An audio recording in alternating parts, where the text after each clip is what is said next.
The Masque of the Red Death. Edgar Allan Poe. The Red Death had long devastated the country. No pestilence had ever been so fatal, or so hideous. Blood was its avatar and its seal, the redness and the horror of blood. There were sharp pains, and sudden dizziness, and then profuse bleeding at the pores, with dissolution. The scarlet stains upon the body and especially upon the face of the victim, were the pest ban which shut him out from the aid and from the sympathy of his fellow men. And the whole seizure, progress, and termination of the disease, were the incidents of half an hour. But the Prince Prospero was happy and dauntless and sagacious. When his dominions were half depopulated, he summoned to his presence 1,000 hale and light-hearted friends from among the knights and dames of his court, and with these retired to the deep seclusion of one of his castellated abbeys. This was an extensive and magnificent structure, the creation of the prince's own eccentric yet august taste. A strong and lofty wall girdled it in. This wall had gates of iron. The courtiers, having entered, brought furnaces and massy hammers and welded the bolts. They resolved to leave means neither of ingress or egress to the sudden impulses of despair or of frenzy from within. The abbey was amply provisioned. With such precautions the courtiers might bid defiance to contagion. The external world could take care of itself. In the meantime it was folly to grieve, or to think. The prince had provided all the appliances of pleasure. There were buffoons. There were improvisatory, there were ballet dancers, there were musicians, there was beauty, there was wine. All these and security were within. Without was the Red Death. It was toward the close of the 5th or 6th month of his seclusion, and while the pestilence raged most furiously abroad, that the Prince Prospero entertained his 1,000 friends at a masked ball of the most unusual magnificence. It was a voluptuous scene, that masquerade. But first let me tell of the rooms in which it was held. There were 7, an imperial suite. In many palaces, however, such suites form a long and straight vista, while the folding doors slide back nearly to the walls on either hand, so that the view of the whole extent is scarcely impeded. Here the case was very different, as might have been expected from the Duke's love of the bizarre. The apartments were so irregularly disposed that the vision embraced but little more than one at a time. There was a sharp turn at every 20 or 30 yards, and at each turn a novel effect.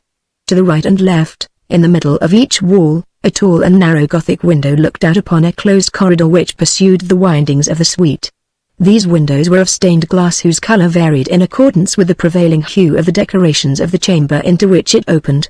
That at the eastern extremity was hung, for example in blue, and vividly blue were its windows. The second chamber was purple in its ornaments and tapestries, and here the panes were purple. The third was green throughout, and so were the casements. The fourth was furnished and lighted with orange, the fifth with white, the sixth with violet.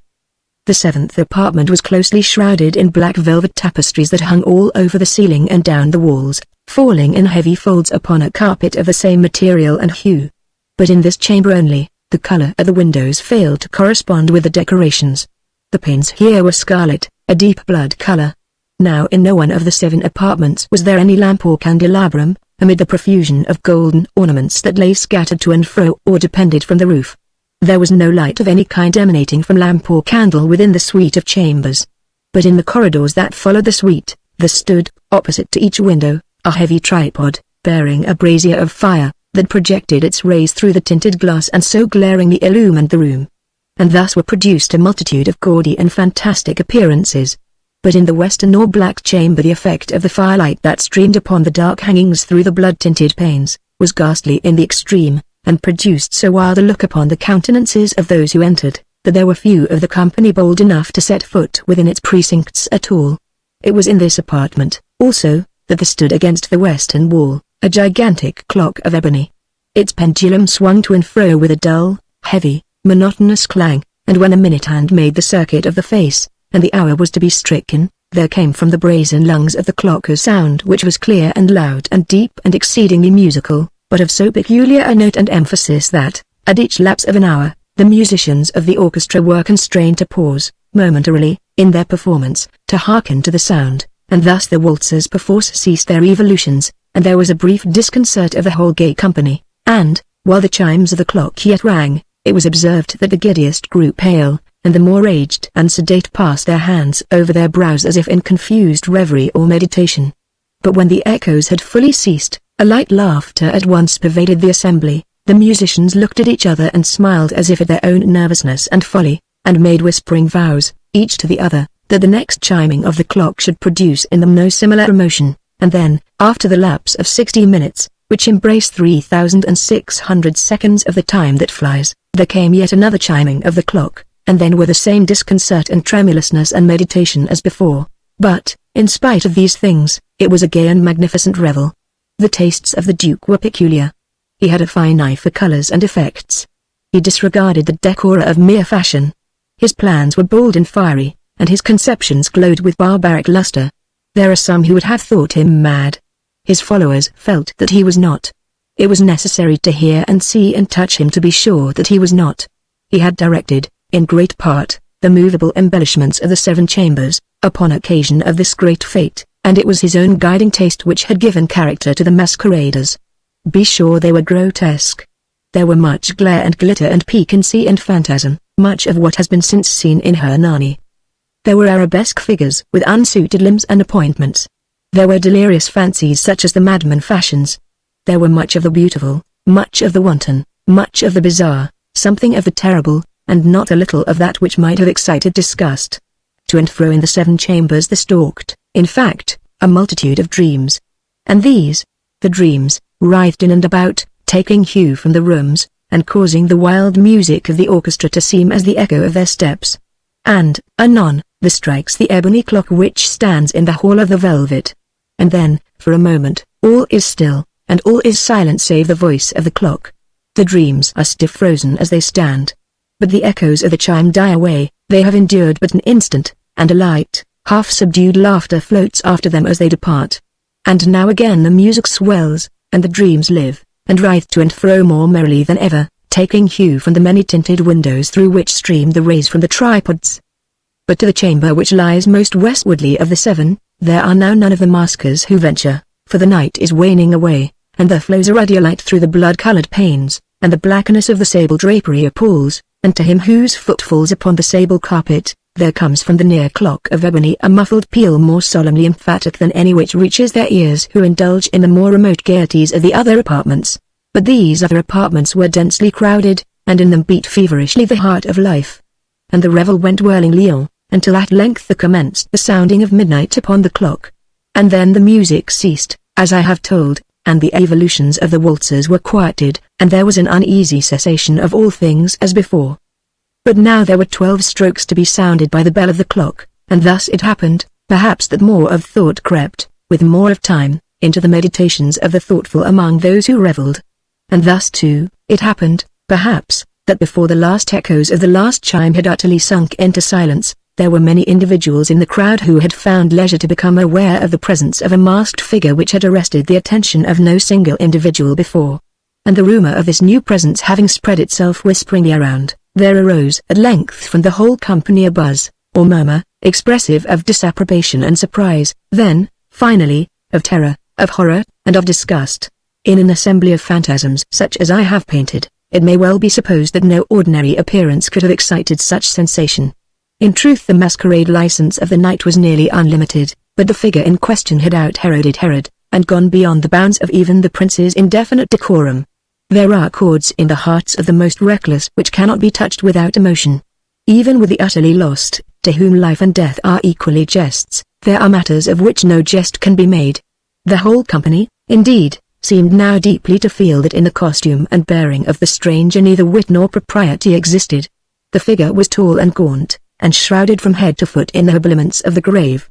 The mask which concealed the visage was made so nearly to resemble the countenance of a stiffened corpse that the closest scrutiny must have had difficulty in detecting the cheat.